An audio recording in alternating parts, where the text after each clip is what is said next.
प्रिय विद्यार्थियों, online class में आपका पुनः स्वागत है।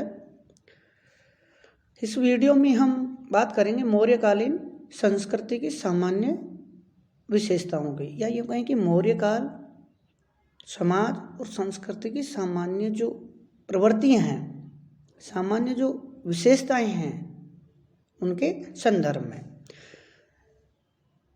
जो मौर्यकालीन संस्कृति की एक महत्वपूर्ण विशेषता है वह विचार स्वातंत्र्य की स्वतंत्रता। यानी जैसे हम आज बात करते हैं आधुनिक काल में, वर्तमान काल में, कि मनुष्य को विचार अभिव्यक्त करने की स्वतंत्रता है और होनी चाहिए। और हम मानते हैं कि ये जो अवधारणा है या ये जो मान्यता है कि विचारों को अभिव्यक्त करने की जो आज़ादी है वो एक महत्वपूर्ण विशेषता तो है, लेकिन किसकी? पाश्चात्य जगत के, पश्चिमी सभ्यताओं में ये स्वतंत्रता देखने को मिलती है, जहाँ मनुष्य अपने विचार अभिव्यक्त कर सकता है। और देशों में या और भागों में इनकी उतना स्वतंत्रता नहीं है। लेकिन हम भारतीय संस्कृति की बात करते हैं तो भारतीय सभ्यता और संस्कृति में पहले से ही विचार अभिव्यक्त करने की स्वतंत्रता रही है। हम देखते हैं जैसे नारदीय सूक्त में नारद सृष्टि की रचना की कल्पना करते हैं, विचार करते हैं। वैसे ही अपन बात करते हैं उपनिषदों की, तो उपनिषदों की रचना भी विचार स्वातंत्र्य के वातावरण में ही संभव थी। इसके अलावा हम जैन धर्म, बौद्ध धर्म, भागवत धर्म, दर्शन, षट संप्रदाय, जो 6 दार्शनिक संप्रदाय है, उनके संदर्भ में देखते हैं तो ये भी विचार स्वातंत्र्य का एक महत्वपूर्ण उदाहरण है और प्रमाण है। दूसरी बात करते हैं, दूसरी जो विशेषता की बात करते हैं वो है भाषा और साहित्य के क्षेत्र में मौर्य काल में अभूतपूर्व उन्नति हुई, प्रगति हुई। मौर्यकालीन संस्कृति का एक महत्व विशेष है वैदिक संस्कृति के स्थान पर पाणिनीय व्याकरण के नियमों के द्वारा परिचालित साहित्यिक संस्कृति का विकास प्रमुखतया इसी युग में हुआ। प्राकृत के विभिन्न रूपों का जन्म भी मौर्य काल में ही समझना चाहिए। लेखन कला का विकास मौर्य काल की एक अत्यंत प्रमुख देन है।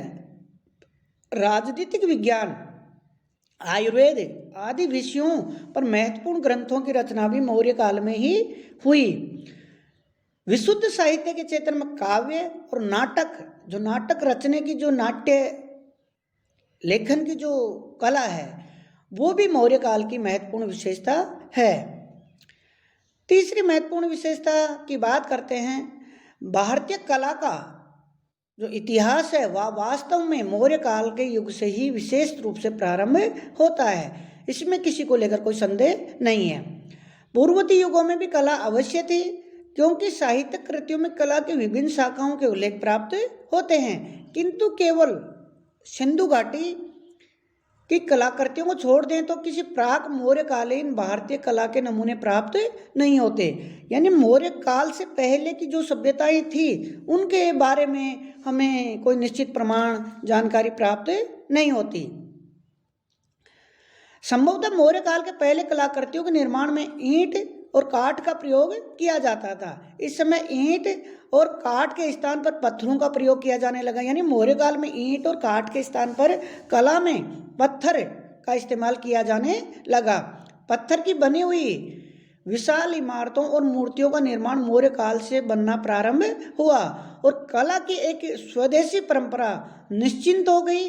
मौर्य काल की कुछ कलाकृतियां, जिन्हें भारतीय कला के प्रथम नमूने कहा जाता है, निर्माण कौशल सौष्ठव की दृष्टि से आज भी अनुप्रणीय है। इनकी तुलना में कोई अन्य वस्तु उपस्थित करना सरल नहीं है। अशोक के स्तंभ शीर्ष कला निपुणता की एक प्रकाष्ठा का निर्देशन करते हैं।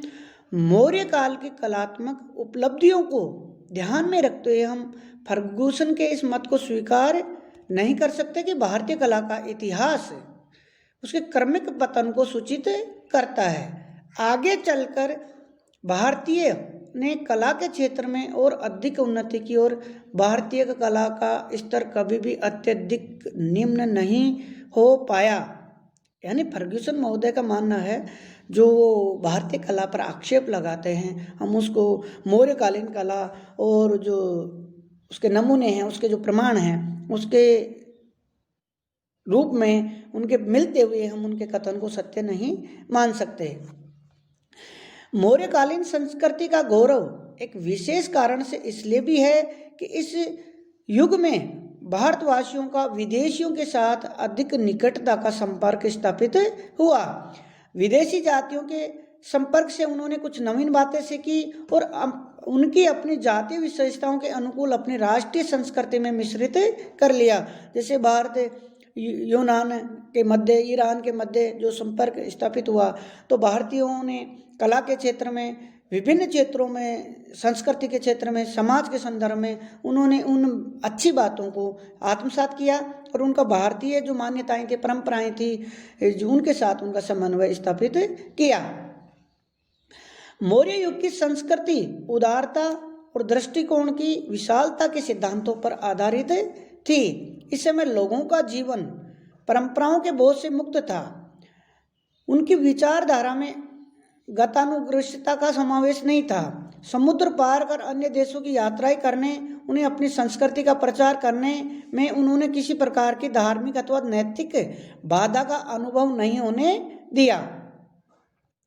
यह सत्य है कि भारतीयवासी विदेशियों के संपर्क में काफी पहले आ चुके थे, किंतु इस काल में वह संपर्क काफी पुष्ट हुआ और सांस्कृतिक आदान प्रदान का कार्य इसी समय से प्रारंभ हुआ। यानी वैसे पाश्चात्य जगत के साथ भारतीय लोगों का, भारतीय सभ्यता और संस्कृति का संपर्क बहुत पहले से ही था, लेकिन जो विस्तृत पैमाने पर जो हम आदान प्रदान, जो सांस्कृतिक विचारधारा है, सांस्कृतिक जो लक्षण हैं, जिसके तत्व हैं, जिसके प्रतीक हैं, वो उन आदान प्रदानों का जो आत्मसात की जो प्रवृत्ति है, जो वास्तविक जो संपर्क हम मान सकते हैं वैदेशिक सभ्यताओं के साथ, पाश्चात्य संस्कृति के साथ, वो मौर्य काल की अपनी एक महत्वपूर्ण विशेषता है। अशोक के धर्म महामात्रों ने महात्मा बुद्ध के दिव्य उपदेशों और भारतीय संस्कृति के सिद्धांतों का प्रचार विदेशों में किया।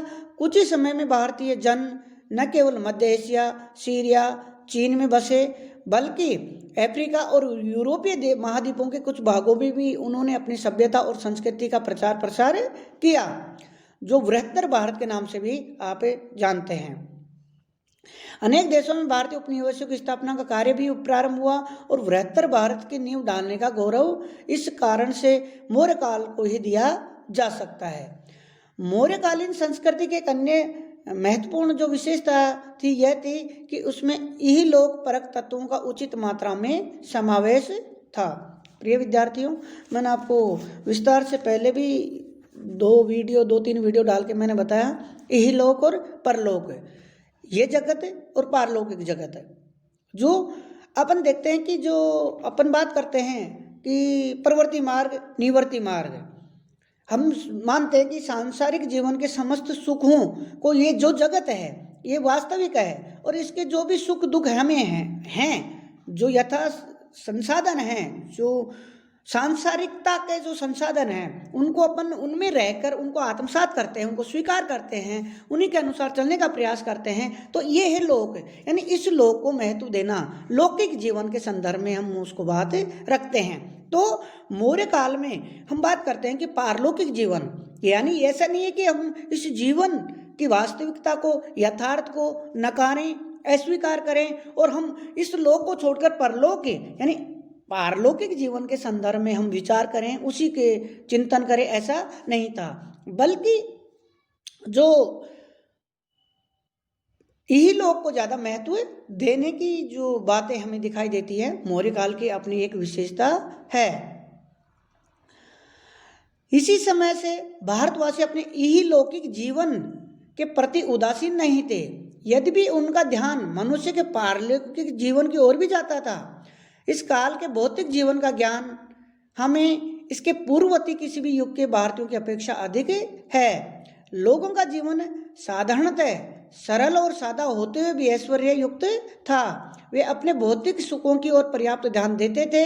विशेष अवसरों पर वे भांति भांति के सुंदर आभूषण और भड़कीले वस्त्र भी पहनते थे। लोगों का आभूषणों के प्रति विशेष अनुराग था।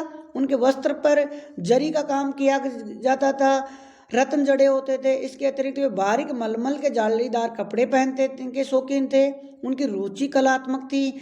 देश धन धान्य से संपन्न था। भारतीय मौर्यकालीन जो सभ्यता और संस्कृति की उपयुक्त सामान्य विशिष्टताओं के बाद हम अगले वीडियो में चर्चा करेंगे कि मौर्य काल की जो सभ्यता और संस्कृति के जो विभिन्न पार्ट हैं, जो विभिन्न भाग हैं, जिसमें समाज में समाज का रूप, स्वरूप, उसका